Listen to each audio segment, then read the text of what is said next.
Hello dear friends, greetings of the day. मैं हूं doctor साहिल रॉय और मैं आपका बहुत बहुत स्वागत करता हूं मेरे YouTube channel you commerce scholar में। दोस्तों, हम यूजीसी एनटीए नेट 2021 की प्रिपरेशन कर रहे हैं। आपकी तैयारी कैसी चल रही है, कमेंट करके बताइएगा। आपकी तैयारी को और स्ट्रॉन्ग करने के लिए हम 50 डेज मैराथन लेकर के आए हैं, जिसमें 50 डेज की वीडियो सीरीज है। हर रोज वीडियो रात के 10 बजे अपलोड हो जाता है।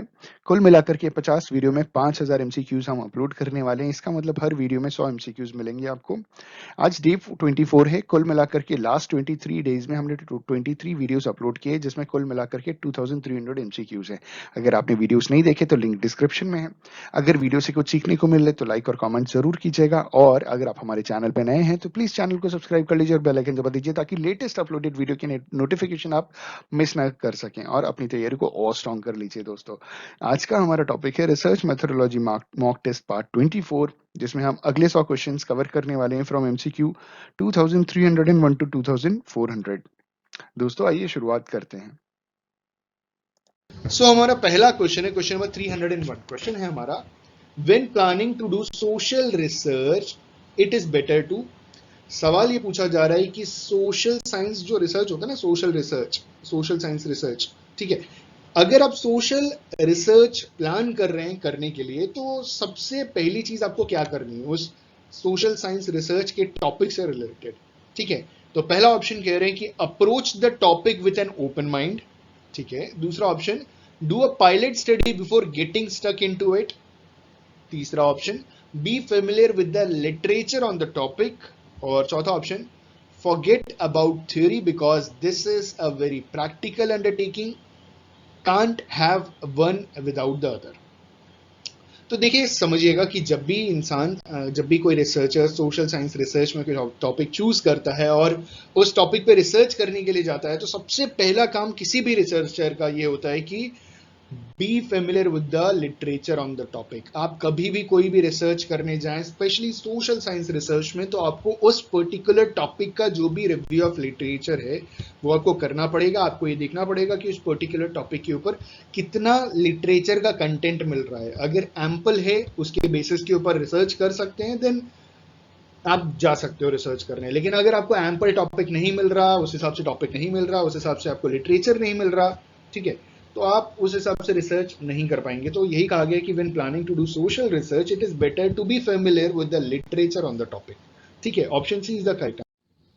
हमारा अगला क्वेश्चन, क्वेश्चन नंबर 302। क्वेश्चन है हमारा, we review the relevant literature to no.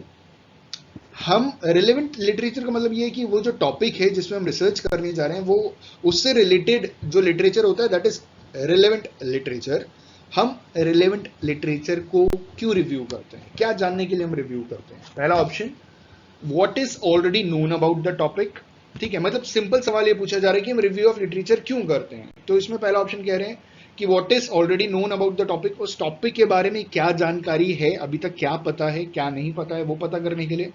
दूसरा कह रहे हैं what concept and the theories have been applied to the topic, उस पर्टिकुलर टॉपिक में कौन कौन से कॉन्सेप्ट लगाए गए, कौन कौन सी थियरीज लगाई गई, कौन कौन सी नहीं लगाई गई, ये भी पता चलता है हमें रिव्यू ऑफ लिटरेचर में, ठीक है।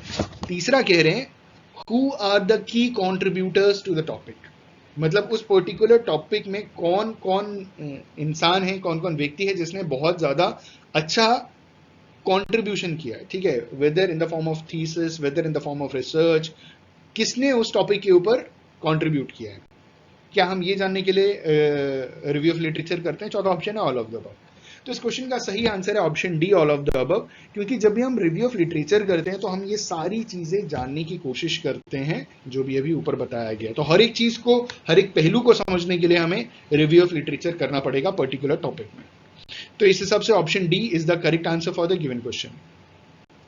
हमारा अगला क्वेश्चन, क्वेश्चन नंबर 303। क्वेश्चन है हमारा, a deductive theory is one that, ठीक है। इन्होंने जो डिडक्टिव थ्योरी है उसके बारे में बताया है। मतलब एक हिसाब से पूछ रहे हैं कि डिडक्टिव थ्योरी क्या होती है। पहला option, a deductive theory is one that allows theory to emerge out of the data.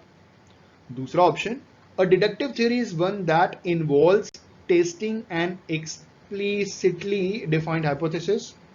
तीसरा option, allows for finding to feedback into the stock of knowledge। और चौथा, uses qualitative methods whenever possible। तो देखिए इस question का जो सही answer है वो है a deductive theory is one that option B involves testing and explicitly defined hypothesis. Deductive theory में जो भी हम हाइपोथेसिस एक हिसाब से लेकर के आते हैं ना, जो भी डिफाइन किया जाता है हाइपोथेसिस, उसको टेस्ट किया जाता है प्रॉपर तरीके से। ठीक है, इन्होंने बोला deductive theory is one that involves testing and explicitly defined hypothesis. Option B is the correct answer for the given question.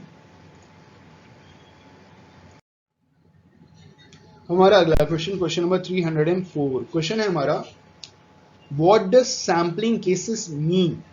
ठीक है, सैम्पलिंग केसेस का मतलब क्या होता है? पहला option sampling using a sampling frame, दूसरा identifying people who are suitable for research, तीसरा literally the researchers brief case, चौथा sampling people newspaper television programmes etcetera. इस क्वेश्चन का सही आंसर है sampling cases mean option D. ठीक है, sampling cases means sampling people, newspaper, television programmes etcetera. Question number 305, question है which of the following is not a data collection method. इनमें से कौन सा डेटा कलेक्शन मेथड नहीं है? पहला ऑप्शन रिसर्च क्वेश्चंस, दूसरा ऑप्शन अनस्ट्रक्चर्ड इंटरव्यूइंग, तीसरा ऑप्शन पोस्टल सर्वे क्वेश्चनर्स, और चौथा ऑप्शन पार्टिसिपेंट ऑब्जर्वेशन।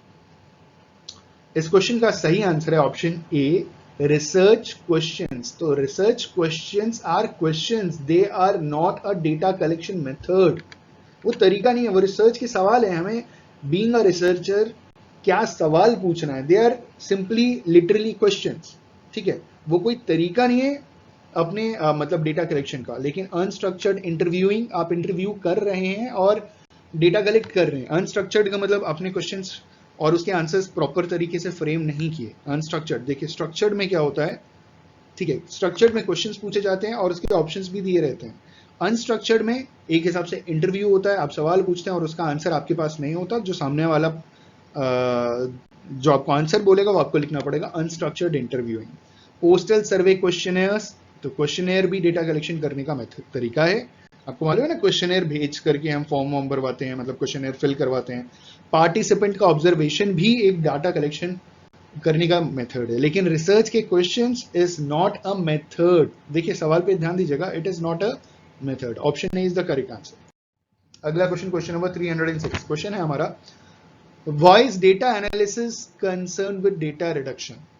ठीक है, सवाल पूछा जा रहा है कि डेटा एनालिसिस में डेटा रिडक्शन हो जाता है। जब भी हम देखिए, जब मैंने भी रिसर्च की थी तो मैंने भी ये चीज एनालाइज किया था कि जो भी हम लोग डेटा कलेक्शन कर रहे हैं ना, डेटा कलेक्शन के बाद जब हम डेटा एनालिसिस करते हैं अपने एक चैप्टर में, उस पूरे के पूरे जो भी डेटा हमने कलेक्ट किया है, रॉ डेटा कलेक्ट किया है, उसको जब हम एनालाइज करते हैं तो उसमें कहीं ना कहीं डेटा का रिडक्शन होता है। मतलब हम क्या करते हैं कि हमें जो हमारे मतलब की चीजें हैं हम बस उसी का एनालिसिस करते हैं, बाकी चीजें छोड़ देते हैं। ठीक है, तो यहाँ ये कह रहे हैं कि why is data analysis concern with data reduction. We have four options. पहला option because far too much data is collected then is required, दूसरा because we need to make sense of the data, तीसरा because of the repetition in answers to questioners, और चौथा because the sample size has been exceeded.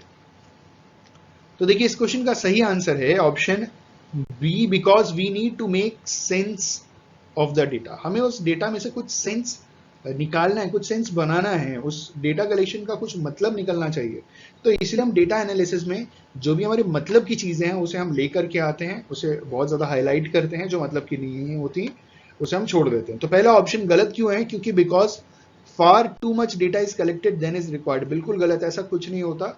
हम बड़े systematically तरीके से questions बनाते हैं, फ्रेम करते हैं और अपने रिसर्च के बेसिस के ऊपर ही हम डेटा कलेक्ट करते हैं। तो पहला ऑप्शन गलत हो गया, जिसमें ये कह रहे हैं कि हम बहुत ज्यादा डेटा कलेक्ट कर लेते हैं, ऐसा कुछ भी नहीं है। तीसरा कह रहे हैं because the repetition in answers to questionnaires. अगर कोई क्वेश्चनर ऐसा फ्रेम किया गया है जिसमें आंसर बार बार रिपीट हो रहे हैं तो कहीं ना कहीं क्वेश्चनर में ही कुछ ना कुछ कमी है, प्रॉब्लम है। ठीक है, तो ये भी नहीं हो सकता, क्योंकि आप सेम रिपीटेड आंसर कैसे कर सकते हैं। तीसरा कह रहे हैं, मतलब सॉरी लास्ट वाला ऑप्शन कह रहे हैं कि because the sample size has been exceeded. Sample size कैसे एक्सीड होगा? आप कैसे डिटरमाइन करते हैं कि क्या सैंपल साइज होगा? ठीक है, सैंपल साइज डिटरमाइन करने का एक पर्टिकुलर फॉर्मूला होता है। ठीक है। और सैंपल साइज कम में समझ में आता है कि यार एक पर्टिकुलर जैसे 385 है, इससे कम सैंपल साइज नहीं होना चाहिए, ठीक है। एक एग्जांपल दे रहा हूं आपको। लेकिन अगर आप 50,000 सैंपल लेकर के काम कर सकें तो आप कर लीजिए ना, 5 लाख लेकर के कर सकें तो आप कर लीजिए। तो सैंपल साइज एक्सीड होने वाली तो कोई बात ही नहीं होती। कम होने का मतलब समझ में आता है, लेकिन ज्यादा होने का मतलब नहीं समझ में आता। तो ऑप्शन डी भी गलत है। इस हिसाब से ऑप्शन बी बिल्कुल सही है, क्योंकि जो भी हम डेटा कलेक्ट करते हैं उसका कुछ सेंस बनना चाहिए। Option B is the correct answer for the given question. अगला क्वेश्चन, क्वेश्चन नंबर 307 क्वेश्चन है हमारा, the core ingredients of a dissertation are. देखिए जो डेजर्टेशन होता है मतलब एक हिसाब से जो हमारी थीसिस होती है उसके क्या कोर इंग्रेडिएंट्स है, उसमें क्या क्या चीजें होनी जरूरी है, क्या सिस्टम होना जरूरी है, ठीक है। पहला ऑप्शन कह रहे हैं, ऑप्शन ए में कह रहे हैं कि इंट्रोडक्शन होगा, फिर डेटा कलेक्शन होगा, फिर डेटा एनालिसिस होगा, फिर कंक्लूजन होगा, फिर रिकमेंडेशन होगा। दूसरा कह रहे हैं कि एग्जीक्यूटिव समरी सबसे पहले आएगा, फिर लिटरेचर रिव्यू आएगा, फिर डेटा गैदर्ड आएगा, फिर कंक्लूजन आएगा, फिर बिब्लियोग्राफी आएगा। तीसरा कह रहे हैं कि रिसर्च प्लान सबसे पहले आएगा, फिर रिसर्च डेटा आएगा, फिर एनालिसिस आएगा, फिर रेफरेंसेस आएगा। और आखिरी में चौथा कहा जा रहा है कि सबसे पहले इंट्रोडक्शन होगा, फिर लिटरेचर रिव्यू होगा, फिर रिसर्च मेथड्स होगा, फिर रिजल्ट्स होगा, फिर डिस्कशंस होगा, फिर कंक्लूजन होगा। तो इस क्वेश्चन का जो सही आंसर है कि जो डिजर्टेशन के जो इंग्रेडिएंट्स है, कोर इंग्रेडिएंट्स है, वो option D is the correct answer. जहां पे हम सबसे पहले क्या करते हैं, हम सबसे पहले इंट्रोडक्शन की बात करते हैं, ठीक है। कोई भी थीसिस आप देख लीजिए, पढ़ लीजिए, आपको जो कंटेंट होगा ना उसमें सबसे पहले क्या मिलेगा, इंट्रोडक्शन, और फिर मिलेगा आपको लिटरेचर रिव्यू। अब लिटरेचर रिव्यू कई जगह पे क्या होता है, एक अलग से चैप्टर भी बनाया जाता है, और कई बार इसे चैप्टर 1 जो इंट्रोडक्शन होता है ना हमारा, उसमें ऐड भी कर दिया जाता है, ठीक है।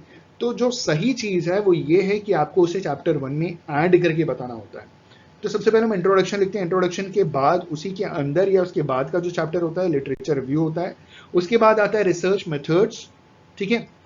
फिर रिसर्च मेथड मतलब रिसर्च मेथडोलॉजी बताते हैं रिव्यू ऑफ लिटरेचर के बाद, जिसमें हम पूरा अपना रिसर्च डिजाइन बताते हैं, कितना सैंपल होगा, पूरा रिसर्च एरिया सब कुछ डिफाइन किया जाता है। उसके बाद हमारा रिजल्ट होता है, ठीक है। रिसर्च मेथड में एनालिसिस आ जाता है, सबसे पहले हम मेथडोलॉजी बताते हैं, फिर एनालिसिस बताते हैं। एनालिसिस के बाद हम क्या बताते हैं, हम अपने रिजल्ट्स बताते हैं।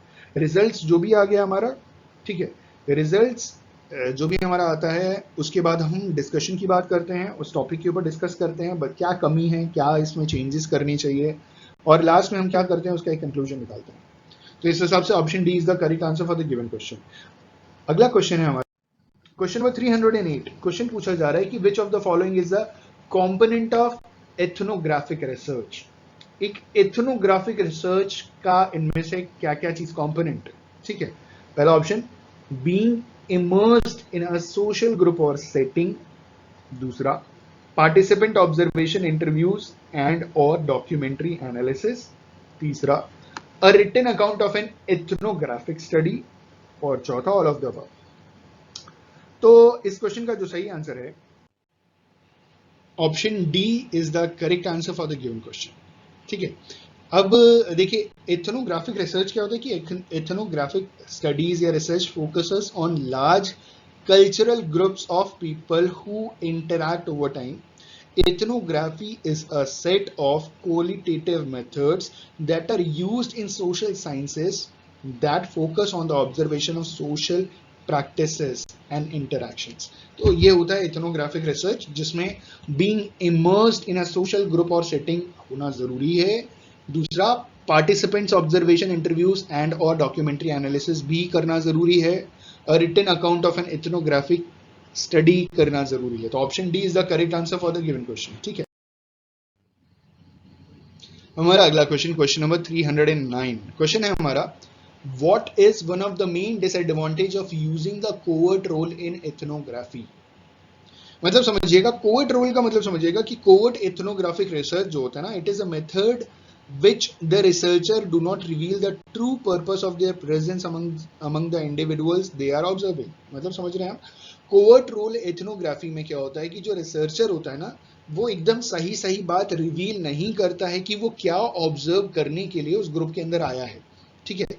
तो ये कोवर्ट रोल ऑफ एथनोग्राफी होता है। तो इन्होंने बोला कि इसका जो मेन डिसएडवांटेज है वो क्या है। पहला option, it can be hard to gain access to the social group, ठीक है। दूसरा, it is difficult to take notes without arousing suspicion.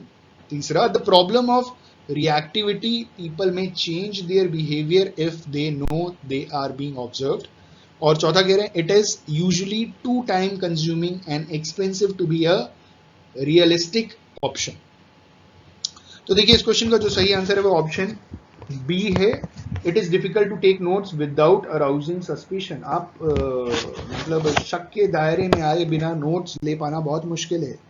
ठीक है, अगर आप एक ग्रुप के अंदर आकर के आप नोट्स बना रहे हैं और लोगों को ऑब्जर्व कर रहे हैं तो ये एक बहुत बड़ा डिसएडवांटेज है कोवर्ट रोल ऑफ एथनोग्राफी का, क्योंकि ये बहुत डिफिकल्ट होता है कि आप किसी भी ग्रुप के अंदर एंटर करके उनके ऊपर आप नोट्स बनाएं, लोग आपको शक की निगाहों से देखने लगते हैं. तो इन्होंने कहा कि one of the main disadvantage of using the covert role in ethnography is it is difficult to take notes without arousing suspicion. Option B is the correct answer for the given question.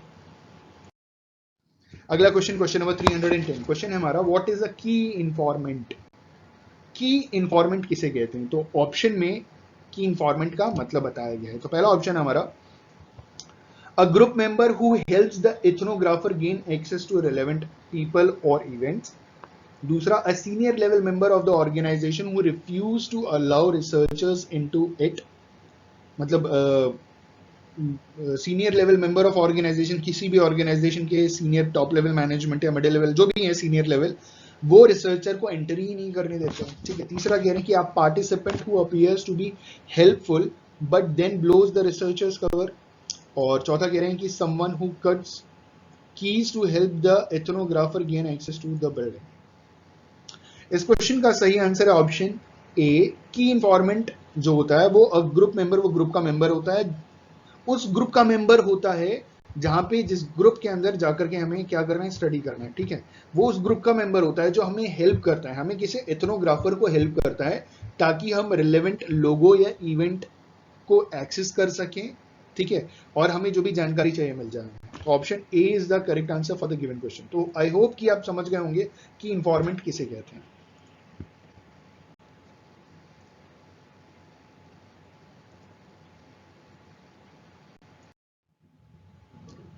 हमारा अगला question, question number 311. Question है हमारा what is the name of the role adopted by an ethnographer who joins in with the group activities but admits to being a researcher. ठीक है. पहला option complete participant, दूसरा option participant as observer, तीसरा observer as participant, चौथा complete observer.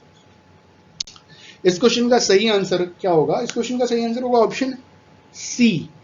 Observer as participant is the name of the role adopted by an ethnographer. एक ethnographer जो एक group को ज्वाइन करता है ग्रुप की एक्टिविटीज को समझने के लिए विद द ग्रुप एक्टिविटीज, और एडमिट ये करता है कि वो रिसर्चर है. ठीक है. तो इस क्वेश्चन का सही आंसर है option C, observer as participant. Reason ये है कि जो ऑब्जर्वर है वो पार्टिसिपेंट बन करके चीजें ऑब्जर्व कर रहा है. ठीक है. तो option C is the correct answer for the given question. हमारा अगला क्वेश्चन, क्वेश्चन नंबर 312. क्वेश्चन है हमारा is it okay to break the law in order to maintain a cover. एक कवर को मेंटेन करने के लिए क्या लॉ तोड़ा जा सकता है? ठीक है. पहला option yes, provided it is not very serious. दूसरा no, never, under any circumstances. आप किसी भी सिचुएशन में लॉ नहीं तोड़ सकते. तीसरा yes, because otherwise data on criminal activity would never come to light. और चौथा yes, provided it does not cause physical harm to someone. तो इस क्वेश्चन का जो सही आंसर है वो है option D, no, never, under any circumstances. Law आपको कभी ये हक नहीं देता कि आप किसी भी कंडीशन या सिचुएशन में लॉ तोड़ें. आपको सारा काम लॉ के अंदर ही करना पड़ेगा. ठीक है. तो you are not suppose to break any law in any circumstances. Option B is the correct answer for the given question. अगला क्वेश्चन, क्वेश्चन नंबर 313, 313. क्वेश्चन है हमारा what is the difference between scratch notes and full field notes. ठीक है. सवाल पूछा जा रहा है कि स्क्रैच नोट्स और फुल फील्ड नोट्स में क्या अंतर होता है. पहला option, scratch notes are just keywords and phrases rather than lengthy descriptions. दूसरा, full field notes are quicker and easier to write than scratch notes. तीसरा, scratch notes are written at the end of the day rather than during key events. और चौथा कह रहे हैं कि full field notes do not involve the researchers scratching their head while thinking. तो इस question का जो सही आंसर है वो ये है कि ऑप्शन ए सही आंसर है।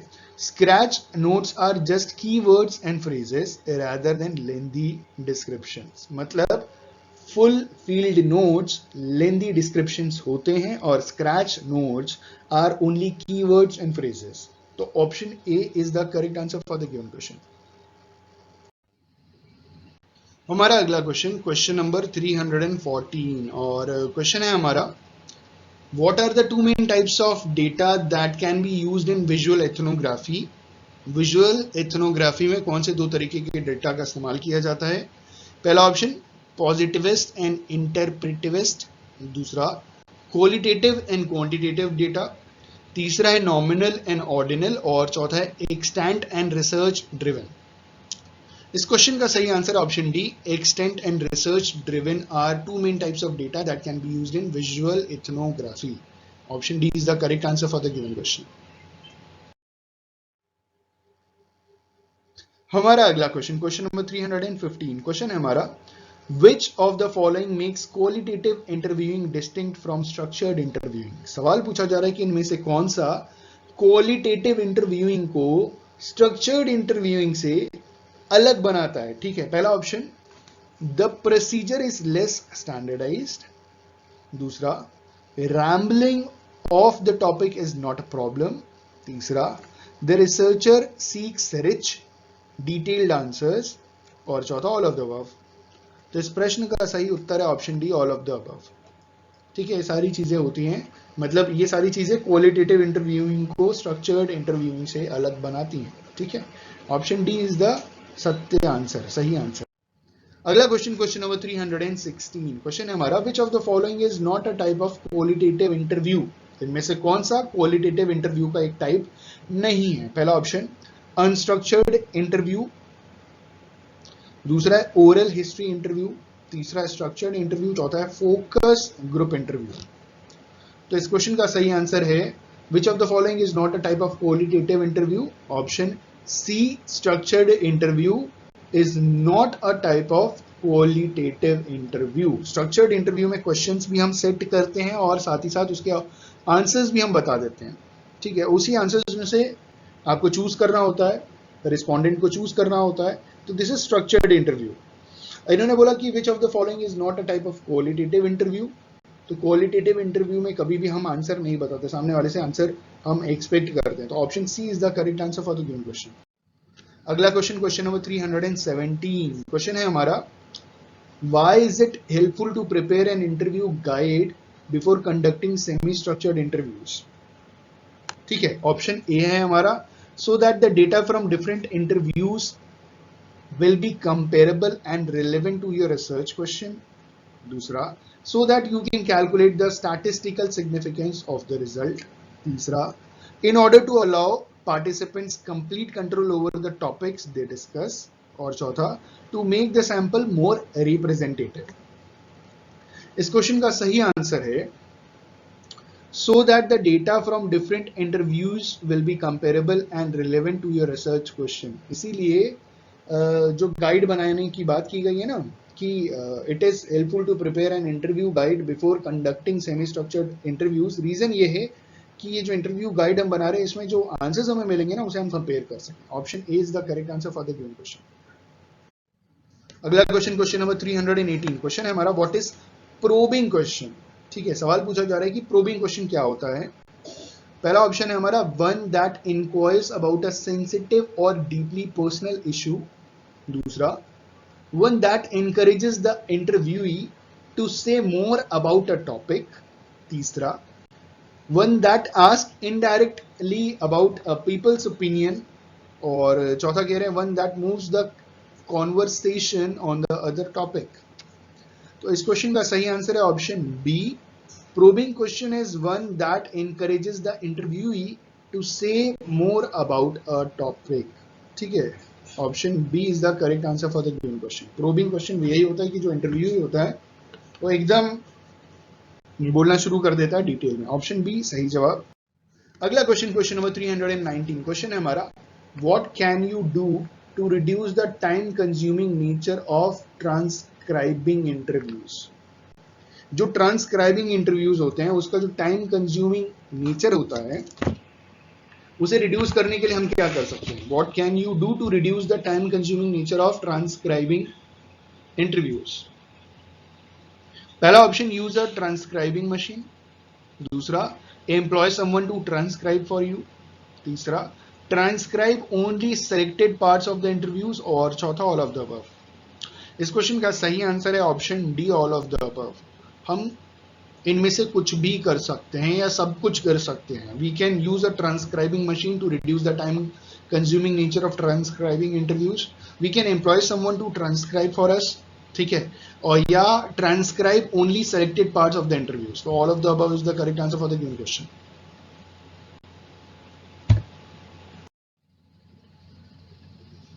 हमारा अगला क्वेश्चन, क्वेश्चन नंबर 320। क्वेश्चन है हमारा, which of the following is not a type of life story? इनमें से कौन सा लाइफ स्टोरी का एक टाइप नहीं है? पहला ऑप्शन, नेचुरलिस्टिक लाइफ स्टोरीज।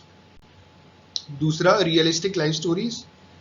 तीसरा, ट्रू लाइफ स्टोरीज। और चौथा, reflexive and recursive life stories. तो देखिए, सवाल पूछा जा रहा है is not a type of life story. Life story का एक टाइप नहीं है, तो इस क्वेश्चन का सही आंसर है option C, true life stories. ठीक है, वो लाइफ स्टोरी का टाइप नहीं है। वो टाइप कहां से होगा? वो तो सच में कहानी है। ठीक है, it is not a story, it is a reality. Option C आप ऐसे समझिए। ठीक है, which of the following is not a type of life story? True life stories are not a type of life story because they are realities. Option C is the correct answer for the given question. हमारा अगला question, question number 321। Question है हमारा, which of the following is an advantage of qualitative interviewing relative to particular observation?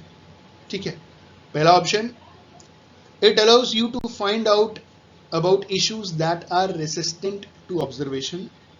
दूसरा, it is more biased and value laden. तीसरा, it is more likely to create reactive effects. चौथा, none of the above. इस question का सही answer है, it allows you to find out about issues that are resistant to observation. ठीक है, option A is the correct answer for the given question. तो हमारा अगला क्वेश्चन, क्वेश्चन नंबर 322। क्वेश्चन है हमारा, which of the following is the disadvantage of qualitative interviewing relative to participant observation? पहला option, it has more specific focus. दूसरा, it is more ethically dubious in terms of obtaining informed consent. तीसरा, it may not provide access to deviant or hidden activities. चौथा, it does not allow participants to reconstruct their life events. इस question का सही answer है option C, it may not provide access to deviant or hidden activities. तो ये है एक disadvantage जो क्वालिटेटिव इंटरव्यू का है relative to participant observation. Option C is the correct answer for the given question. अगला क्वेश्चन, क्वेश्चन नंबर 323। क्वेश्चन है हमारा, the introductory section of a research report should aim to. जो research report होता है ना, उसका जो इंट्रोडक्टरी जो सेक्शन होता है ना, जो इंट्रोडक्शन हम लिखते हैं, उसका एम क्या होना चाहिए? उसमें हमें क्या लिखना चाहिए? सवाल ये पूछा जा रहा है। पहला option, identify the specific focus of the study. दूसरा, provide a rationale for the dissertation और आर्टिकल। तीसरा, ग्रैब द रीडर्स अटेंशन। चौथा, ऑल ऑफ द अबव। इस क्वेश्चन का सही आंसर है all of the above. Option D is the correct answer for the given question. हम जो research report का जो इंट्रोडक्शन पार्ट जब हम लिखते हैं, तो पहले में हम सबसे ये चीज मेंशन करते हैं कि हमें ये आइडेंटिफाई करना है कि हमारा जो फोकस ऑफ स्टडी है वो क्या है। साथ ही साथ डिसर्टेशन या आर्टिकल लिखने के लिए वो एक बेस हमें प्रोवाइड कराता है, और जो रीडर है उसका अटेंशन वहां पे मिलना बहुत जरूरी है। तो ये इंट्रोडक्शन का पार्ट है जहां पे ये चीजें होनी बहुत जरूरी है। ऑप्शन डी सही जवाब। अगला क्वेश्चन, क्वेश्चन नंबर 324। क्वेश्चन है हमारा, what is the purpose of conclusion in a research report? Research report में जो कंक्लूजन होता है ना, उसका क्या पर्पस होता है? पहला option, it explains how concepts were operationally defined and measured.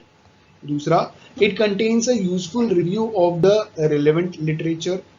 तीसरा, it outlines the methodological procedures that were employed. और चौथा, it summarises the key findings in relation to the research questions. इस क्वेश्चन का सही answer है कि जो research report का जो कंक्लूजन होता है, उसका जो मेन पर्पस होता है वो क्या होता है, वो ऑप्शन डी होता है कि it summarizes the key findings in relation to the research questions. जो भी रिसर्च के क्वेश्चंस थे ना, उसमें जो हमें की फाइंडिंग्स मिली ना एनालिसिस करने के बाद, वो हमें समरी से पता चलता है, मतलब जो कंक्लूजन होता है ना उसमें पता चलता है। ऑप्शन डी सही जवाब। हमारा अगला क्वेश्चन, क्वेश्चन नंबर 325 क्वेश्चन है हमारा, which of the following is not normally included in written account of a qualitative research. इनमें से कौन सी चीज क्वालिटेटिव रिसर्च के रिटन अकाउंट में इंक्लूड नहीं होती, नॉर्मली इंक्लूड नहीं करते हैं। पहला option, an introduction locating the research in its theoretical context. दूसरा, an explanation of the design of the study. तीसरा, a discussion of the main finding in relation to the research questions. और चौथा, decision to accept और reject the hypothesis.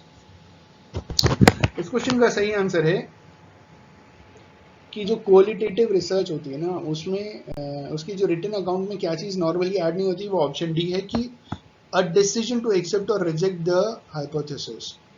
ये hypothesis हम accept कर रहे हैं कि रिजेक्ट कर रहे हैं, it is not normally included in a written account of a qualitative research. Question number 326 question है हमारा, before submitting your dissertation you should ensure that. जो हमारी डिसर्टेशन है, जो हमारी एक हिसाब से थीसिस है ना, उसे जमा करने से पहले, उसे सबमिट करने से पहले हमें क्या चीज इंश्योर करना बहुत ही अनिवार्य है, क्या चीज हमें बहुत ध्यान से देखनी है उसमें, उसे प्री सबमिशन के लिए जमा करने से पहले। पहला ऑप्शन है हमारा, your writing is free of sexist, racist and disablist language. दूसरा option, other people have read your final draft, मतलब जो आपका फाइनल ड्राफ्ट है जिसे आप जमा करने वाले हैं, उसे दूसरे लोगों ने पढ़ रखा है, समझ रखा है, आपको बता रखा है इसमें क्या कमी है, उसे आपने ठीक कर रखा है ऑलरेडी, ठीक है। तीसरा ऑप्शन है, you have proof read it thoroughly, आपने भी अपनी तरफ से पूरा का पूरा एक एक चीज अच्छी तरीके से प्रूफ रीड किया है, from first page to last page, सब कुछ आपने देख लिया, spelling, grammatical error, each and every exhibit, सब चीजें सही जगह है कि नहीं। लास्ट में ऑप्शन में कह रहे हैं ऑल ऑफ द अबव। तो इस क्वेश्चन का सही आंसर है कि before submitting your dissertation you should ensure each and every particular thing which is mention in option A, option B, option C. तो इस क्वेश्चन का सही आंसर है option D, all of the above. ठीक है, आपको बड़े ध्यान से चीजें देखनी है और ये चीजें इंश्योर करनी की ये चीजें उस नहीं होनी चाहिए, साथ ही साथ प्रूफ रीड भी हो और आपके जो सीनियर्स हैं, सुपरवाइजर्स हैं, उन्होंने भी एक बार उसे स्टडी किया हो। Option D is the correct answer for the given question. अगला क्वेश्चन, क्वेश्चन नंबर 327 क्वेश्चन है हमारा, probability sampling is rarely used in qualitative research because.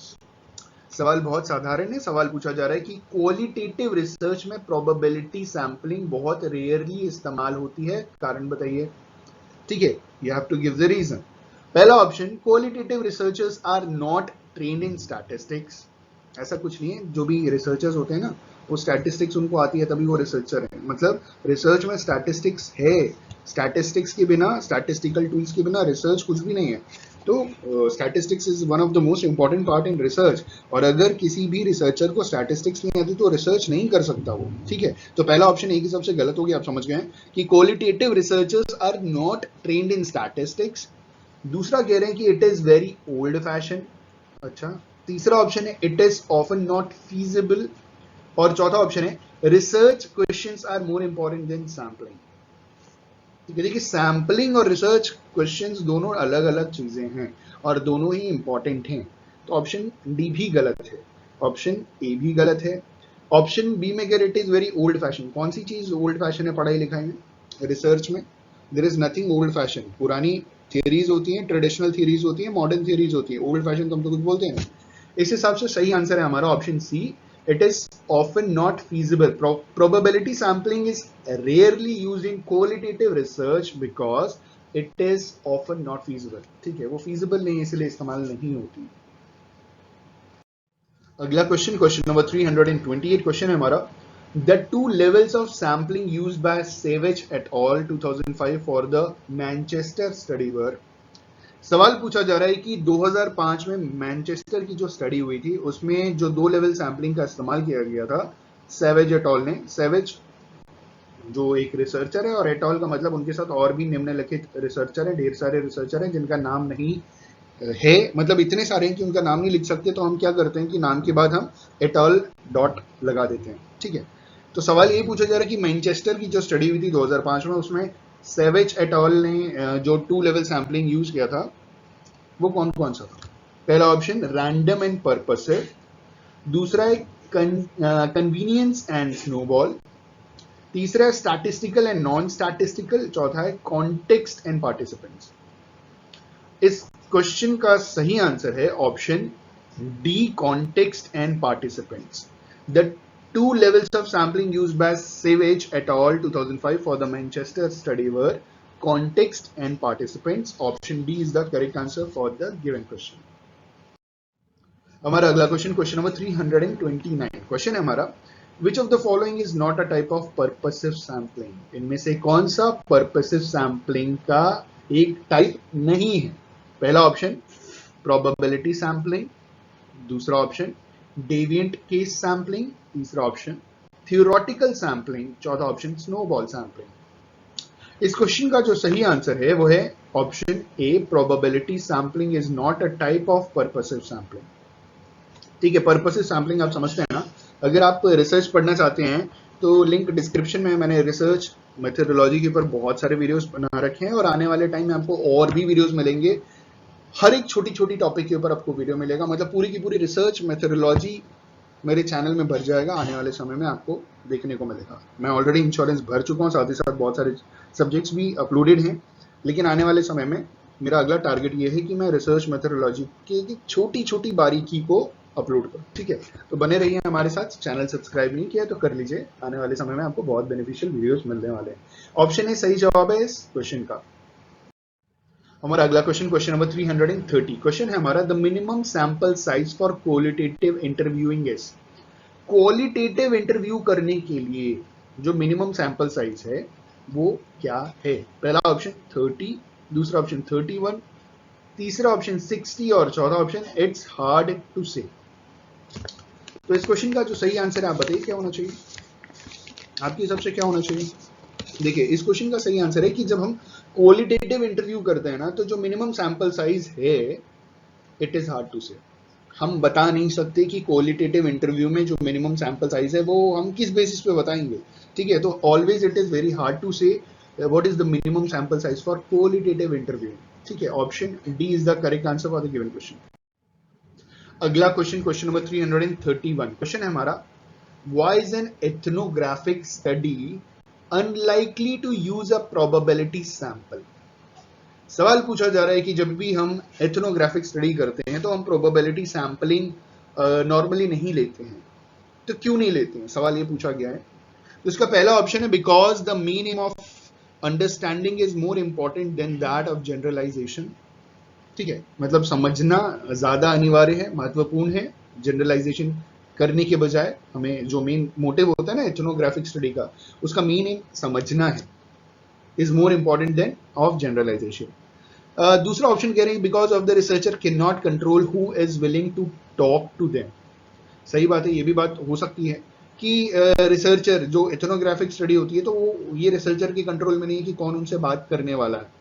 ठीक है, जिस कम्युनिटी, जिस ऑर्गेनाइजेशन, जिस सोसाइटी के स्टडी होती है ना एथनोग्राफिक में, उसमें रिसर्चर का कोई कंट्रोल नहीं होता, ये हम कह सकते हैं। अगला ऑप्शन है option C, because it is difficult to identify a sampling frame. ये भी सही है एक हिसाब से कि इथनोग्राफिक स्टडी में बहुत डिफिकल्ट है कि हम सैंपल को फ्रेम कर सकें, आइडेंटिफाई करके फ्रेम कर सकें। और अगला ऑप्शन है ऑल ऑफ द अबव। तो देखिए, इस क्वेश्चन का जो सही आंसर है, क्योंकि पहला भी सही, दूसरा भी सही, तीसरा भी सही, तो चौथा भी सही, कहा समझो। Option D is the correct answer for the given question, all of the above एकदम सही आंसर है, क्योंकि एथनोग्राफिक स्टडी में ये सारी चीजें पाई जाती हैं। ऑप्शन डी सही जवाब है। अगला क्वेश्चन, क्वेश्चन नंबर 332। क्वेश्चन है हमारा, apart from people what else can purposive sampling be used for? सवाल ये पूछा जा रहा है कि जो पर्पसिव सैम्पलिंग है वो मानव प्रजाति को छोड़ करके और किस जगह पर हम प्रयोग कर सकते हैं, मतलब होमोसेपियंस इंसान, पीपल लोगों को छोड़ करके कहां पे हम पर्पसिव सैम्पलिंग का प्रयोग कर सकते हैं? पहला ऑप्शन डॉक्यूमेंट्स, हिंदी में कहते हैं दस्तावेज शायद, if I am not wrong. Option B is timing of events, option C is context, option D is all of the above. ठीक है, तो इस क्वेश्चन का सही आंसर क्या होगा? ऑल ऑफ द अबव, क्योंकि हम डॉक्यूमेंट्स दस्तावेजों में भी इस्तेमाल कर सकते हैं, टाइमिंग ऑफ इवेंट्स में भी इस्तेमाल किया जा सकता है, कॉन्टेक्स्ट में भी इस्तेमाल किया जाता है। तो सही आंसर है हमारा option D, all of the above. अगला क्वेश्चन 333, 333 क्वेश्चन है हमारा, what can be generalized from a purposive sampling. Purposive sampling में हम क्या जनरलाइज करते हैं नॉर्मली? ठीक है, पहला option that the findings are true for broadly similar cases, दूसरा option that the findings are true for the entire population, तीसरा option that the opposite is true for people who are the opposite of those in the sample। अच्छा, और आखिरी कह रहे हैं that purposive sampling is better than probability sampling। इस question का जो सही आंसर है वो है option A, that the finding are true for broadly similar cases. जो पर्पसिव सैम्पलिंग की जाती है ना, पर्पसिव सैम्पलिंग, और उसका जो जनरलाइजेशन किया जाता है ना, तो वो ये दर्शाता है, बताता है कि जो फाइंडिंग है वो ट्रू है ब्रॉडली सिमिलर केसेस में। ठीक है, ज्यादातर सिमिलर केसेस में जो फाइंडिंग है वो जनरलाइज्ड है। Option A is the correct answer for the given question. हमारा अगला क्वेश्चन, क्वेश्चन नंबर 334, क्वेश्चन है हमारा, which of the following is a problem associated with survey research. इनमें से कौन सा एक प्रॉब्लम है सर्वे रिसर्च से एसोसिएटेड? ठीक है, जब हम सर्वे रिसर्च करते हैं तो क्या प्रॉब्लम आती है, क्या परेशानी आती है? अगर आप रिसर्च कर रहे हैं या कर चुके हैं तो आप इस सवाल का जवाब दे सकते हैं। I just hope. पहला ऑप्शन है द प्रॉब्लम ऑफ ऑब्जेक्टिविटी। अच्छा, दूसरा ऑप्शन है the problem of going native. अच्छा, तीसरा है द प्रॉब्लम ऑफ ओमिशन। चौथा ऑप्शन है द प्रॉब्लम ऑफ रोबस्टनेस। इस क्वेश्चन का जो सही आंसर है क्या होगा? इस क्वेश्चन का सही answer option C, the problem of omission. Survey research में ओमिशन की बहुत बड़ी प्रॉब्लम होती है। मतलब मान लीजिए आपने क्वेश्चनर भेजा ढेर सारे लोगों को, कुछ लोग क्या करते हैं ना, इतने महान होते हैं, कुछ कुछ चीजें छोड़ देते हैं। मतलब इतना गुस्सा बढ़ता है ना इस सिचुएशन में कि भैया पढ़े लिखे हो, कुछ यस नो कुछ फलाना दिमाग का भर दो यार, कुछ तो करो, लेकिन छोड़ देते हैं। ठीक है, तो ये सबसे बड़ी प्रॉब्लम आती है जो सर्वे रिसर्च होता है, कि जो हमने क्वेश्चनर दिया उसमें डेटा हमें पूरा नहीं मिलता, तो it is the biggest problem, the problem of omission. लिखना भूल गए, ठीक है, एंट्री करना भूल गए, ये सारी की सारी प्रॉब्लम। ऑप्शन सी एकदम सही। जो मैंने भी जब रिसर्च की थी ना, तो कुछ महान लोगों ने कुछ क्वेश्चंस के आंसर नहीं दिए थे, बड़ी समस्या आती है, फिर क्वेश्चनर भेजना पड़ता है, ठीक है, दूसरे लोगों को, क्योंकि इनको भेज के कोई फायदा नहीं है। तो ऑप्शन सी सही जवाब है। हमारा अगला क्वेश्चन, क्वेश्चन नंबर 335, ठीक है, क्वेश्चन है हमारा, the key advantage of structured observation over the survey research is that. सवाल पूछा जा रहा है कि स्ट्रक्चर्ड ऑब्जर्वेशन जो सर्वे रिसर्च में होता है उसका की एडवांटेज क्या है?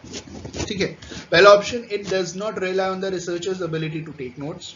दूसरा, the researcher is immersed as a participant in the field that they are studying. तीसरा, it does not impose any expectations or behavior on the respondents। और चौथा, it allows you to observe people's behavior directly। ठीक है, तो इस question का जो सही आंसर है वो है the key advantage of structured observation over survey research is that it allows you to observe people's behavior directly। ठीक है, ऑप्शन डी सही जवाब। अगला क्वेश्चन, क्वेश्चन नंबर 336, क्वेश्चन है हमारा, it may not be possible to use a probability sample to observe behavior in public place because। हम public place में public का बिहेवियर को ऑब्जर्व करने के लिए हम प्रोबेबिलिटी सैंपल का प्रयोग नहीं करते। ये मतलब it is not possible to use a probability sample to observe behaviour in public places because, reason बताना है हमको। पहला ऑप्शन है कि the finding of such studies are not intended to have external validity.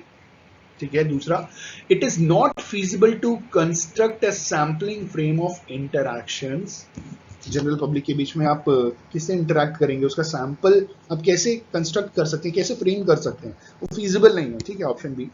Option C कह रहे हैं कि it is difficult to gain access to such social settings. और आखिरी ऑप्शन है, researchers prefer not to use a random sample samples whenever possible. तो देखिए इस क्वेश्चन का जो सही आंसर है वो है option B, it is not feasible to construct a sampling frame of interactions.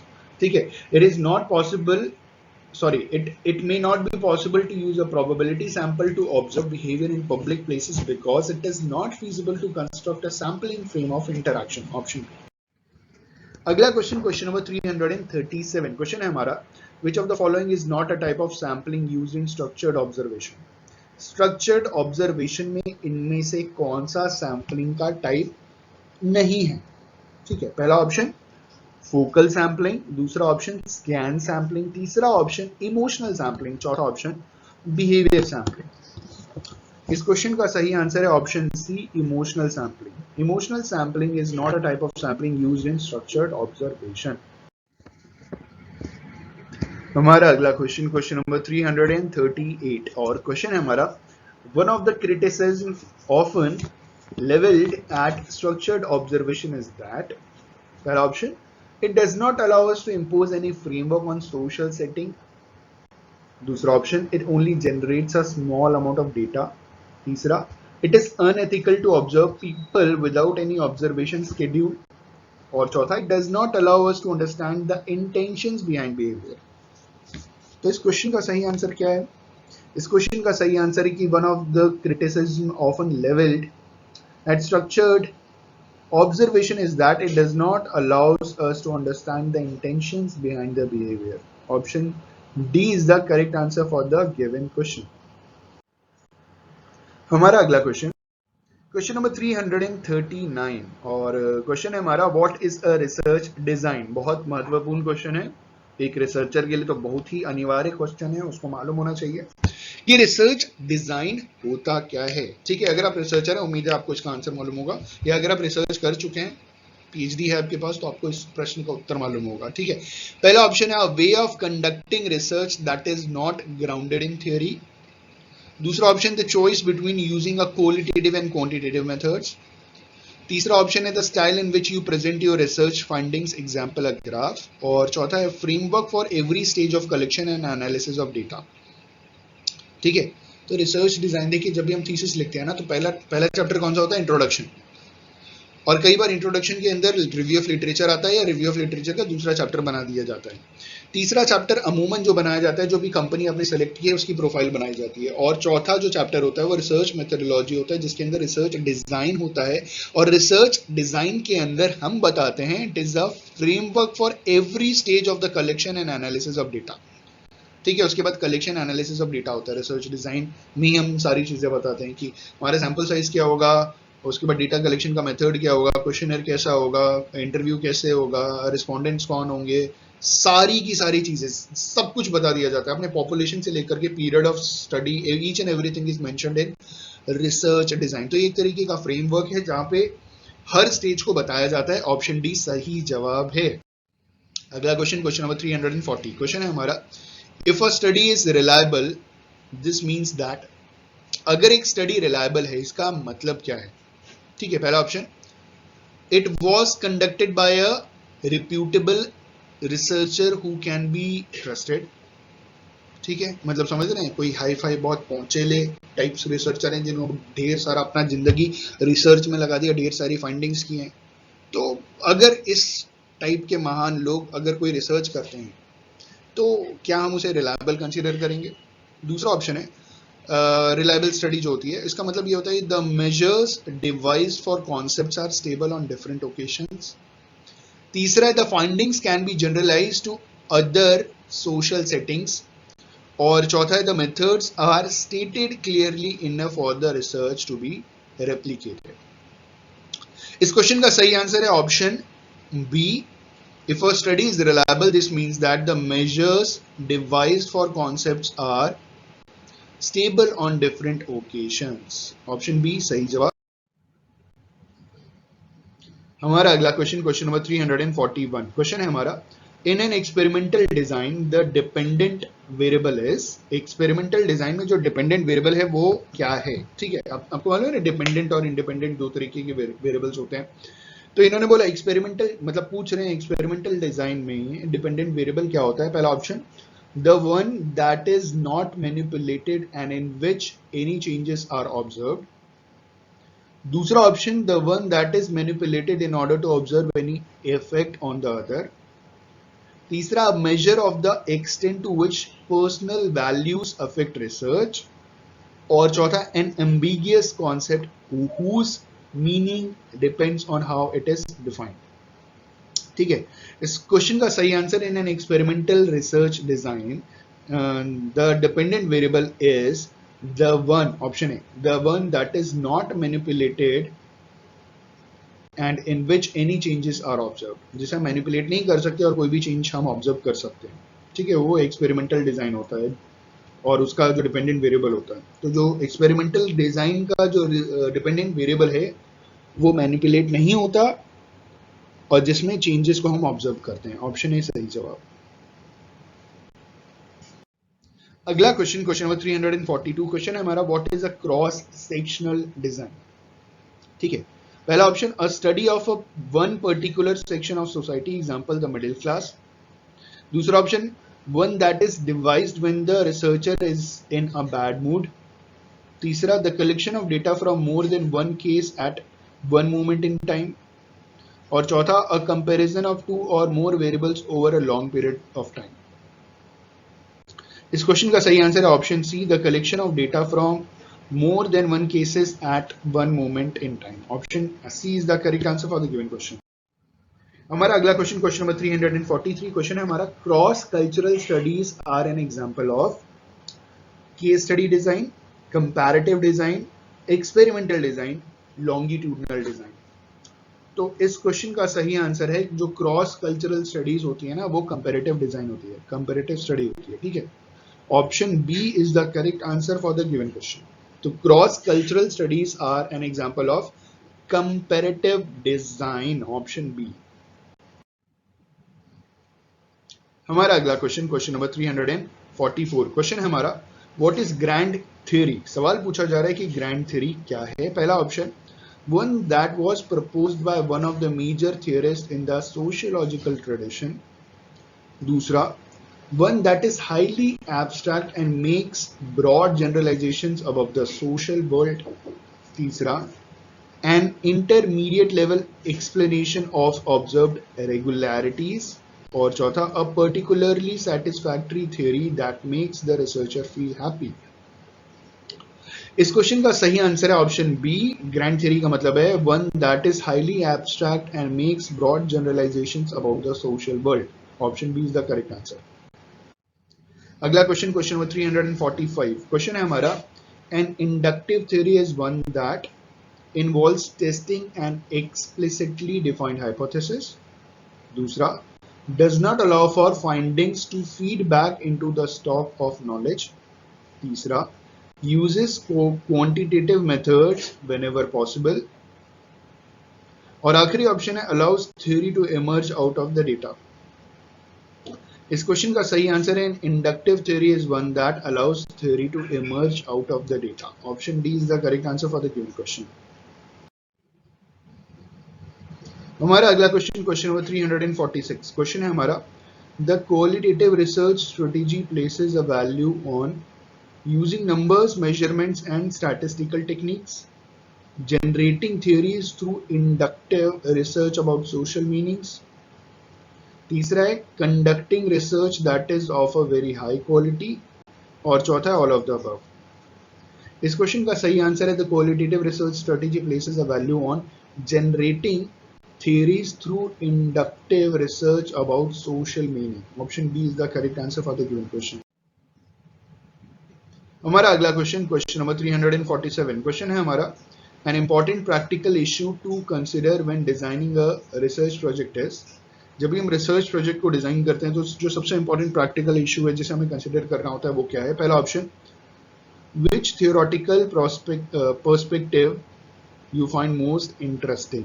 दूसरा ऑप्शन, वेदर और not you have time to retile the bathroom first. है क्या क्या क्या यार ऑप्शन दिया जाता है. तीसरा ऑप्शन है, how much time and money you have to conduct the research. और चौथा ऑप्शन है, which colour of ring binder of to present your work. मतलब समझ रहे हैं ना कि जो हम वो स्पाइरल बाइंडिंग कराते हैं ना, उसकी रिंग किस कलर की है?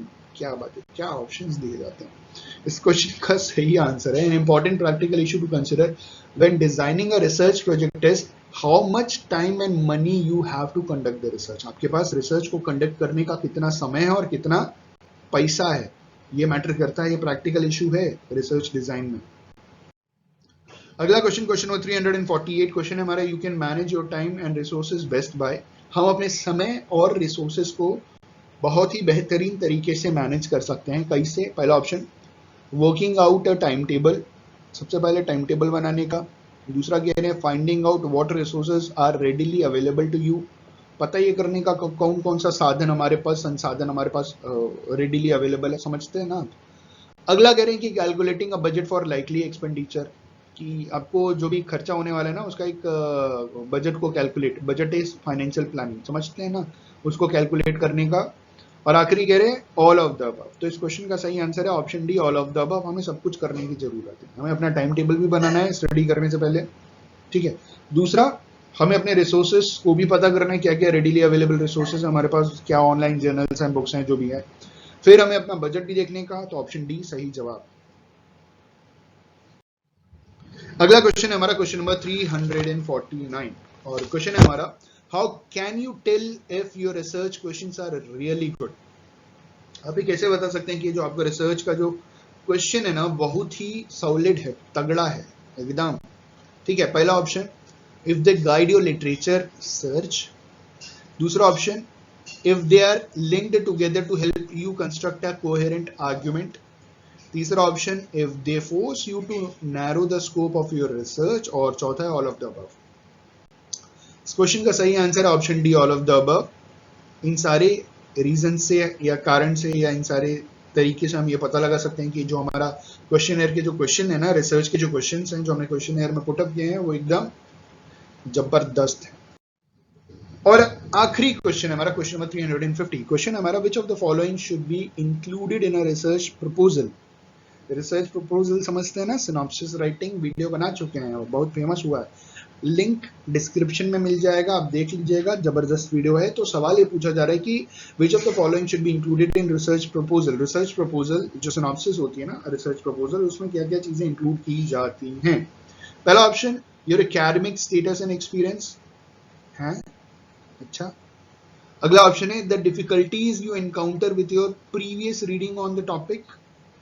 तीसरा, your choice of research methods and reasons for choosing them. और चौथा, ऑल ऑफ द अबव। इस क्वेश्चन का सही आंसर है option C, your choice of research methods and reasons for choosing them. हम रिसर्च प्रपोजल जो भी बनाते हैं उसमें मोस्ट इंपॉर्टेंट पार्ट यही होता है, और जब भी हम रिसर्च प्रपोजल लेकर के जाते हैं तो यही सवाल पूछा जाता है कि आपने जो रिसर्च मेथड्स या रिसर्च मेथोडोलॉजी या रिसर्च डिजाइन चूज किया है, ये काहे को चूज किया है, you have to give the proper justification. Research में यही होता है यार दोस्त, कि जो भी हम रिसर्च करते हैं ना उसका हमें जस्टिफिकेशन देना है कि भैया ये कंपनी चूज की है तो क्यों की है, ये सैंपल साइज चूज किया है तो क्यों किया है, हमारा पॉपुलेशन ये है तो क्यों है। आपको हर एक चीज जस्टिफाई करना पड़ेगा अपनी स्टडी का। यही रिसर्च है, आपने जस्टिफाई कर दिया मतलब आप ही ने किया अच्छी तरीके से स्टडी, ठीक है। तो इस क्वेश्चन का सही आंसर ऑप्शन सी है। क्वेश्चन 351 क्वेश्चन है हमारा, who authored the book methods in social research. दोस्तों सवाल है कि मेथड्स इन सोशल रिसर्च नाम की जो पुस्तक है उसके ऑथर कौन है। हमारे पास चार ऑप्शन है। पहला ऑप्शन है विल्किंसन, दूसरा ऑप्शन है सी आर कोठारी, जिनका नाम तो आपने सुना ही होगा, जिनकी किताब बहुत फेमस है। तीसरा है हमारा कर्लिंगर, और चौथा ऑप्शन है हमारा गुडी एंड हॉल्ट। दोस्तों इस क्वेश्चन का सही आंसर है option D, Goode and Hatt authored the book named Methods in Social Research. Option D is the correct answer for the given question. दोस्तों हमारा अगला क्वेश्चन, क्वेश्चन नंबर 352 क्वेश्चन है हमारा, research is an organised and systematic inquiry defined by. ये definition किसने दी थी जिसमें कहा गया था कि research is an organised and systematic inquiry. हमारे पास चार ऑप्शन हैं। पहला ऑप्शन है मार्शल, दूसरा ऑप्शन है हमारा पीवी यंग, तीसरा ऑप्शन है हमारा एमोरी, और चौथा ऑप्शन है हमारा कर्लिंगर। दोस्तों इस क्वेश्चन का सही आंसर है option C, Emory. Emory defined research is an organized and systematic inquiry. Option C is the correct answer for the given question.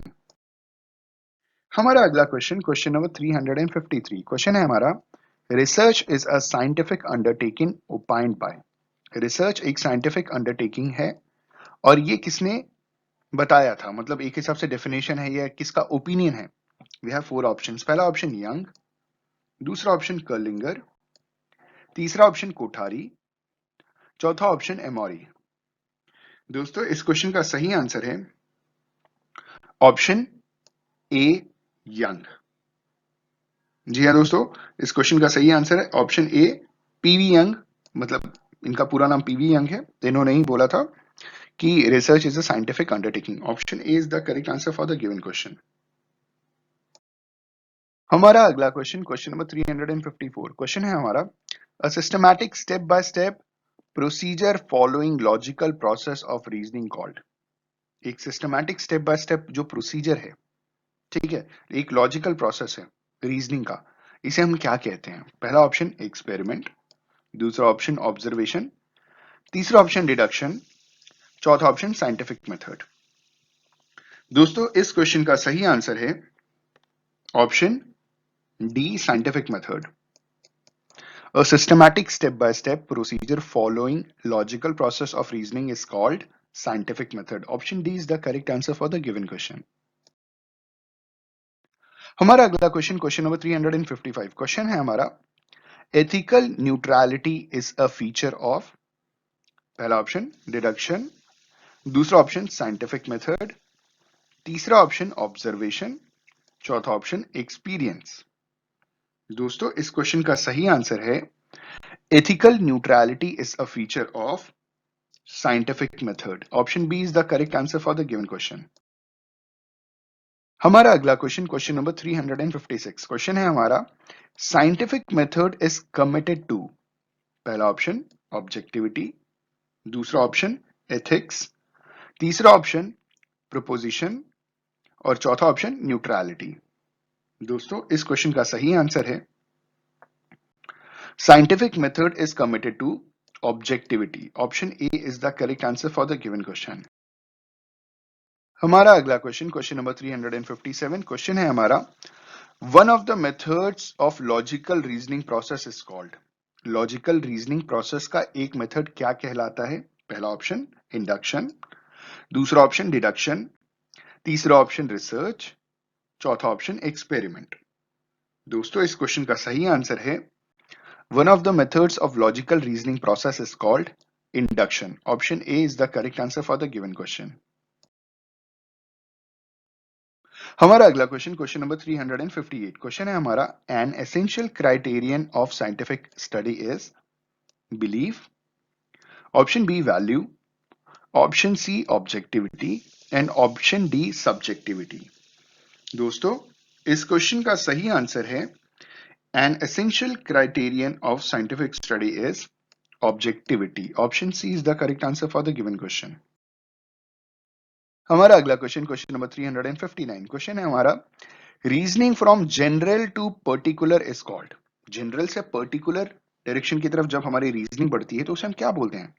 इसे ऑप्शन ए इंडक्शन कहा जाता है, ऑप्शन बी डिडक्शन कहा जाता है, ऑप्शन सी ऑब्जर्वेशन कहा जाता है, ऑप्शन डी एक्सपीरियंस कहा जाता है। दोस्तों इस क्वेश्चन का सही आंसर है reasoning from general to particular is called deduction. Option B is the correct answer for the given question. हमारा अगला क्वेश्चन नंबर 360 क्वेश्चन है हमारा deduction and induction are a part of system of reasoning stated by. ये definition किसने दी थी, जिसमें उन्होंने कहा था कि डिडक्शन और इंडक्शन रीजनिंग सिस्टम का पार्ट है। पहला ऑप्शन कैरोलीन, दूसरा ऑप्शन पीवी यंग, तीसरा ऑप्शन डेवे जॉन, चौथा ऑप्शन एमोरी। दोस्तों इस क्वेश्चन का सही आंसर है option B P V Young. Deduction and induction are a part of system of reasoning stated by P V Young. Option B is the correct answer for the given question. हमारा अगला question number 361 question है हमारा a system of systematically interrelated concepts, definitions and propositions that are advanced to explain the predict phenomena is dash। ठीक है दोस्तों, इन्होंने बोला एक सिस्टम है सिस्टमैटिकली इंटर रिलेटेड कॉन्सेप्ट्स का। इंटर रिलेटेड कॉन्सेप्ट्स का मतलब ऐसे कॉन्सेप्ट्स जो आपस में इंटर रिलेटेड हैं। ठीक है, इंटर रिलेटेड कॉन्सेप्ट्स हैं, इंटर रिलेटेड डेफिनेशंस हैं, इंटर रिलेटेड प्रोपोजिशंस हैं। ठीक है, that are advanced to explain and predict phenomena, जो बहुत ही एडवांस हैं और किसी फिनोमेना को प्रेडिक्ट करते हैं। तो इसे हम क्या कहते हैं? पहला ऑप्शन फैक्ट्स, दूसरा ऑप्शन वैल्यूज, तीसरा ऑप्शन थ्योरी और चौथा ऑप्शन जनरलाइजेशन। दोस्तों इस क्वेश्चन का सही आंसर है ऑप्शन सी, थियरी। हमारा अगला क्वेश्चन, क्वेश्चन नंबर 362, क्वेश्चन है हमारा a system of systematically interrelated concepts, definitions and propositions that are advanced to explain and predict phenomena is defined bye.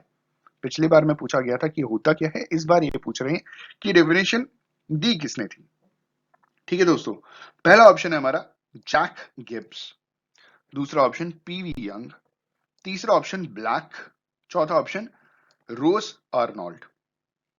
दोस्तों इस क्वेश्चन का सही आंसर है ऑप्शन बी, पीवी यंग। ये डेफिनेशन पीवी यंग ने दी थी, जिसमें इन्होंने कहा था कि a system of systematically interrelated concepts, definitions and propositions that are advanced to explain and predict phenomena. Option B is the correct answer for the given question. हमारा अगला क्वेश्चन, क्वेश्चन नंबर 363, क्वेश्चन है हमारा theory is a set of systematically related propositions specifying casual relationship among variables is defined bye. तो ये definition है वो किसने दी है, जिसमें कहा गया है कि a set of systematically related proposition. ठीक है, थ्योरी एक सेट ऑफ, मतलब ये थ्योरी थी जिसमें इस थ्योरी, ये थ्योरी दी किसने थी, मतलब सवाल यही कि ये थ्योरी दी किसने थी, जिसमें इस थ्योरी में ये बताया गया है कि a set of systematically related proposition specifying causal relationship among variables, variables के बीच में कॉजुअल रिलेशनशिप स्थापित करना या स्पेसिफाई करना। ठीक है, सिस्टमैटिकली, ये डेफिनेशन किसने दी थी? We have four options. पहला option Black, James and Champion, दूसरा ऑप्शन पीवी यंग, तीसरा ऑप्शन एमोरी, चौथा ऑप्शन गिब्स। दोस्तों इस क्वेश्चन का सही आंसर है option A, Black, James and Champion. Option A is the correct answer for the given question. हमारा अगला क्वेश्चन, क्वेश्चन नंबर 364, क्वेश्चन है हमारा empirically verifiable observation is. Empirically verifiable observation को क्या कहते हैं? पहला ऑप्शन थ्योरी, दूसरा ऑप्शन वैल्यू, तीसरा ऑप्शन फैक्ट, चौथा ऑप्शन स्टेटमेंट। दोस्तों इस क्वेश्चन का सही आंसर है ऑप्शन सी, फैक्ट।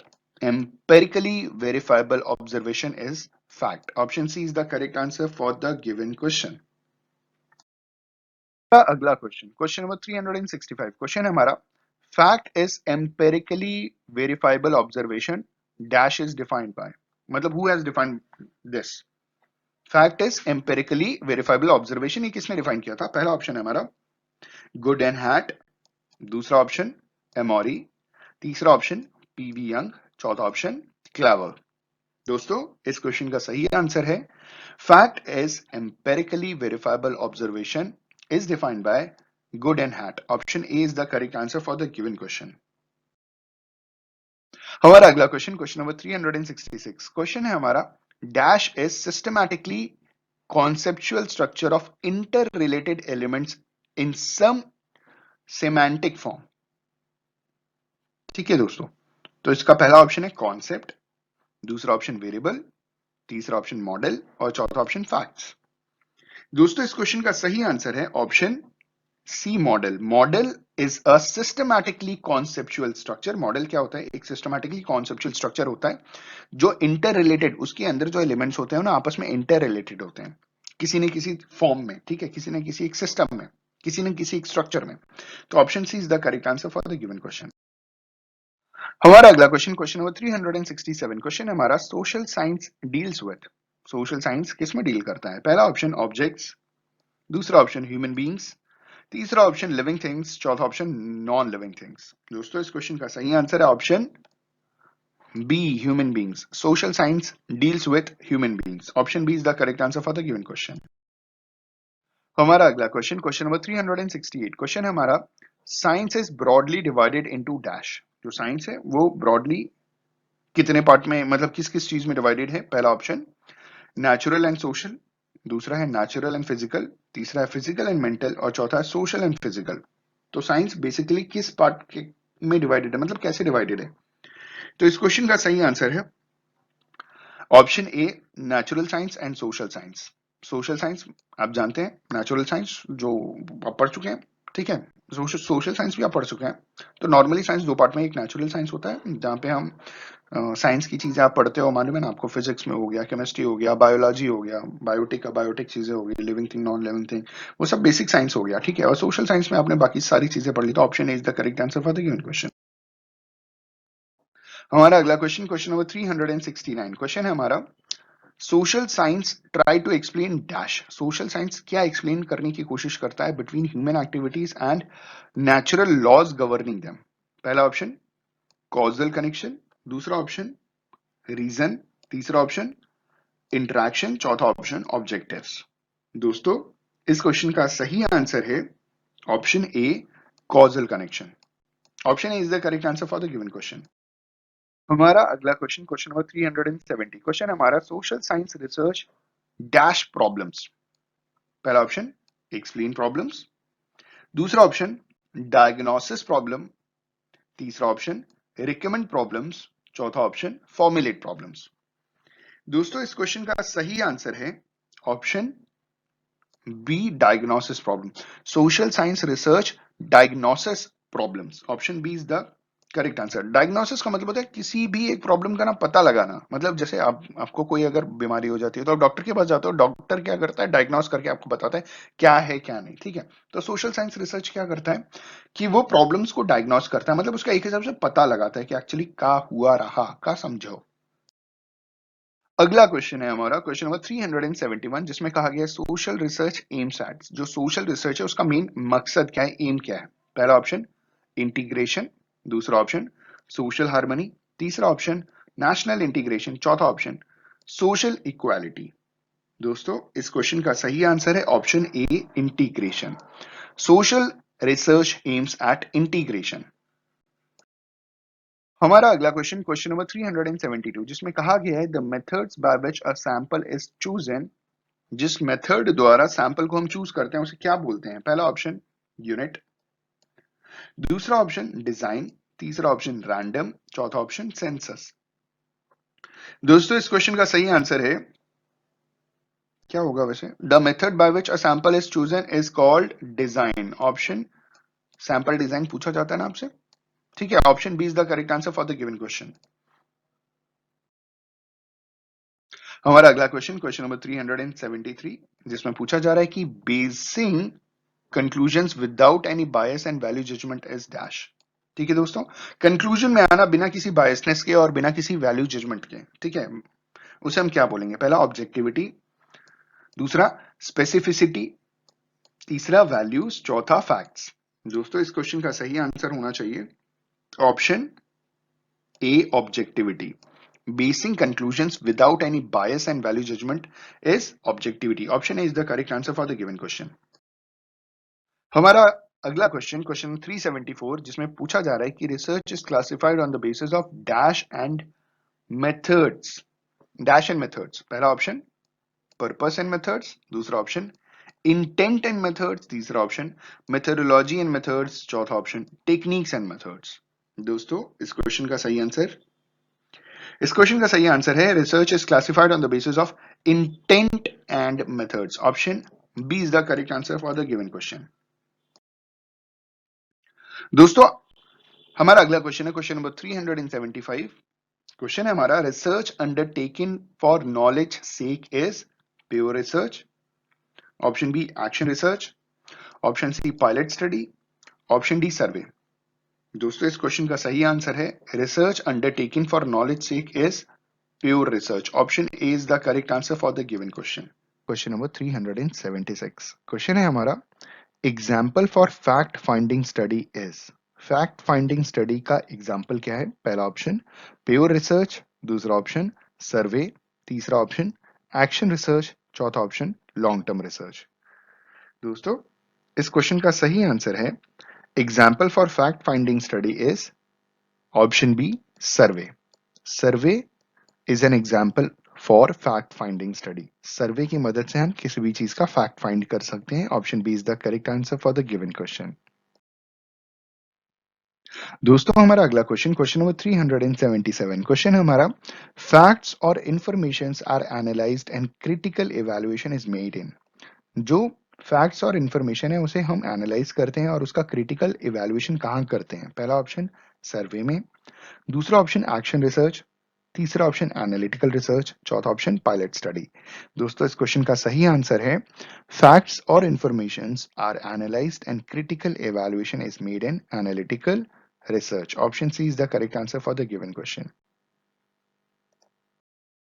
हमारा अगला क्वेश्चन, क्वेश्चन नंबर 378, क्वेश्चन है हमारा, research conducted to find solution for an immediate problem is dash.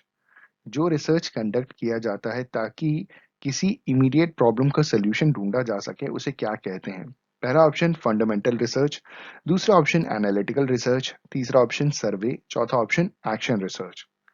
दोस्तों इस क्वेश्चन का सही आंसर है option D action research. Research conducted to find solution for an immediate problem is action research. Option D is the correct answer for the given question.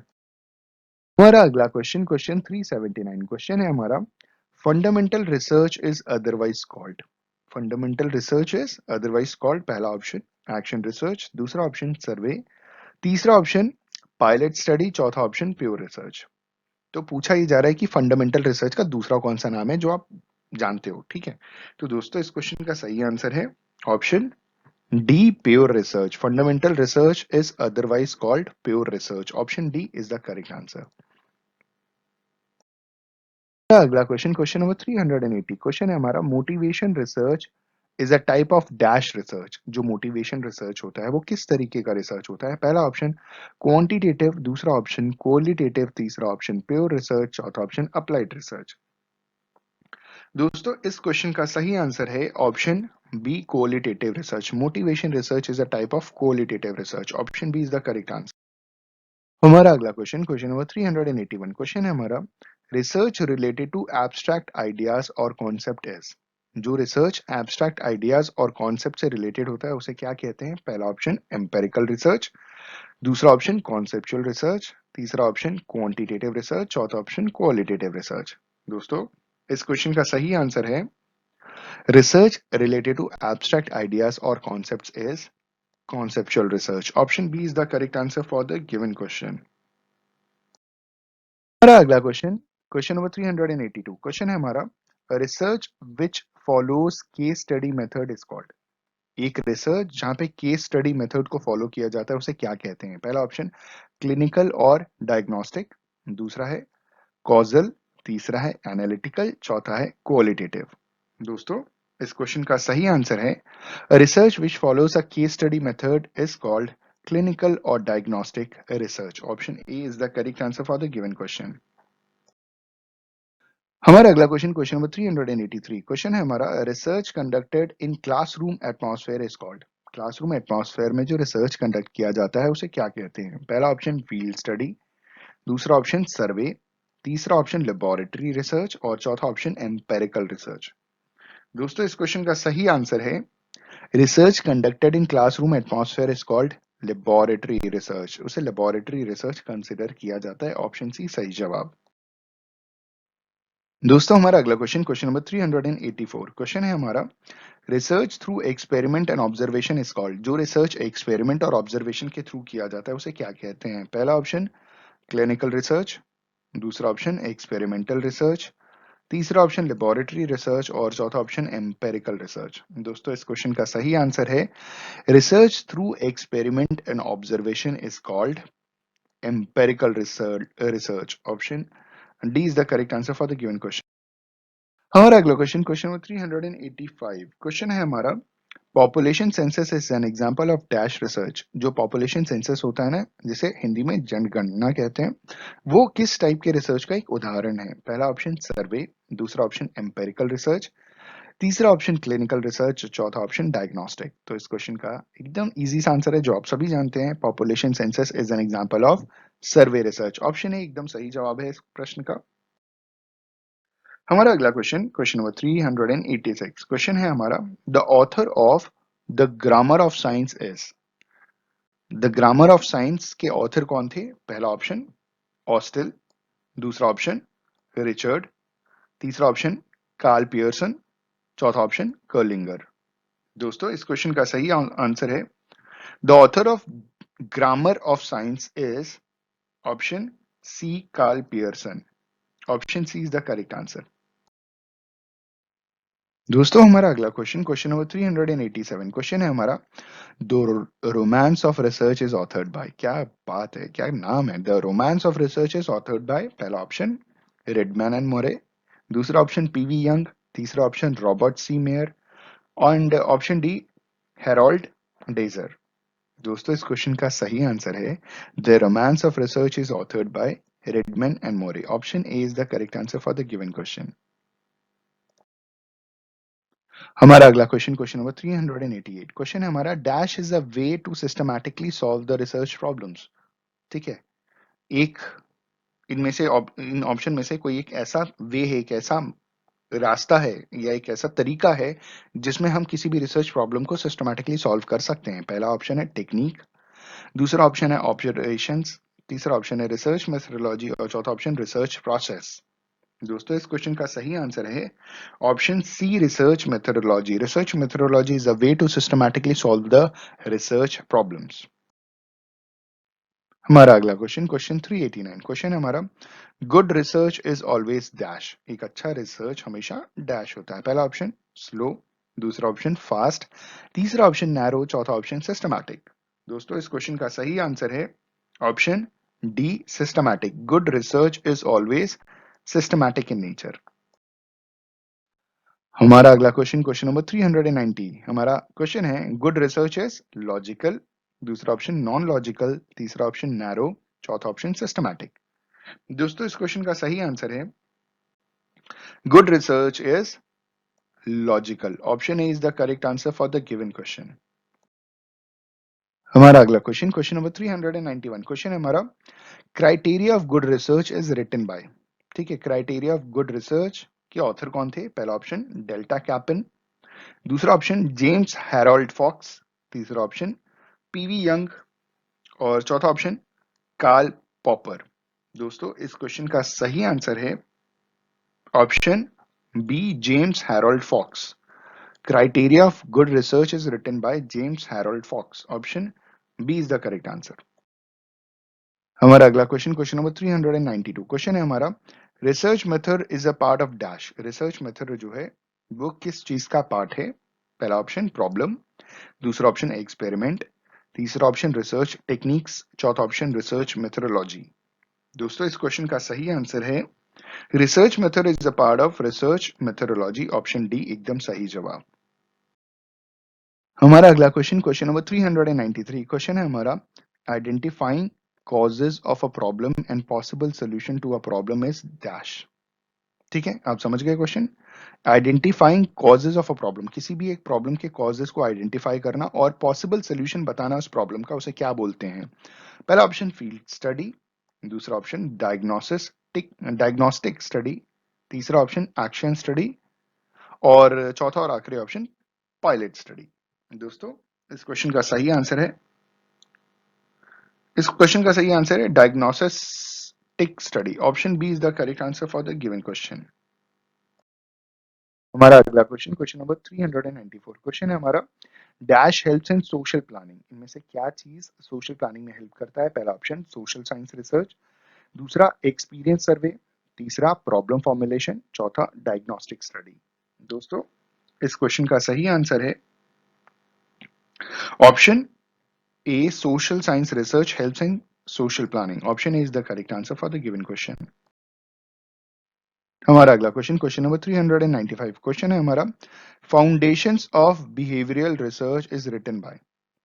ठीक है, पहला option PV Young, दूसरा option Kerlinger, तीसरा option एमोरे, चौथा option clover Vernon. दोस्तों इस question का सही आंसर है foundations of behavioural research is written by Kerlinger. Option B is the correct answer. हमारा अगला क्वेश्चन, क्वेश्चन नंबर 396 क्वेश्चन है हमारा, methods and issues in social research is written bye.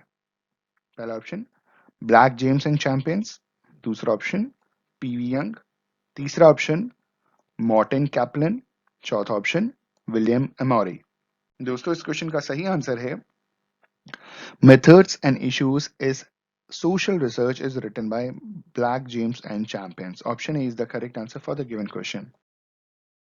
हमारा अगला क्वेश्चन, क्वेश्चन नंबर 397 क्वेश्चन है हमारा, scientific social survey and research is written by West John, Emory, Clover, option D P V young.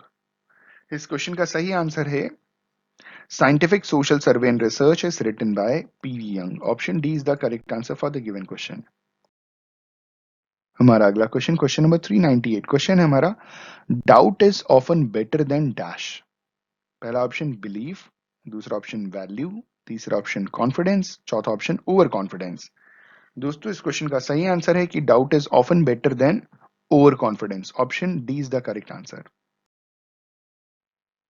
हमारा अगला question, question number 399 question है हमारा, research help in explaining the dash with which something operates. पहला option velocity, दूसरा option momentum, तीसरा option frequency, चौथा option gravity.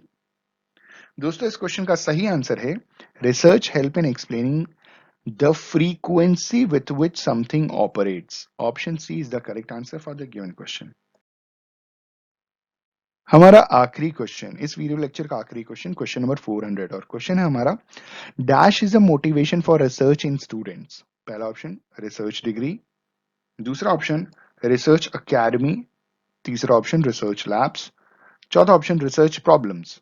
दोस्तों इस क्वेश्चन का सही आंसर है option A, research degree is a motivation for research students. ठीक है, मैंने भी पीएचडी की है और ये मेरे लिए बहुत मोटिवेशन वाली बात है और मैं आप सबको भी मोटिवेट करता हूं कि आप भी पीएचडी कीजिएगा, आपको बहुत कुछ सीखने को मिलेगा। Thank you so much for watching this video. उम्मीद है आपको इस वीडियो से बहुत कुछ सीखने को मिला होगा। अगर कुछ सीखने को मिला तो लाइक, शेयर और कमेंट जरूर करें। अगर चैनल पर नए हैं तो प्लीज चैनल को सब्सक्राइब कर लीजिए। All the best for your examinations. Have a good day, good luck.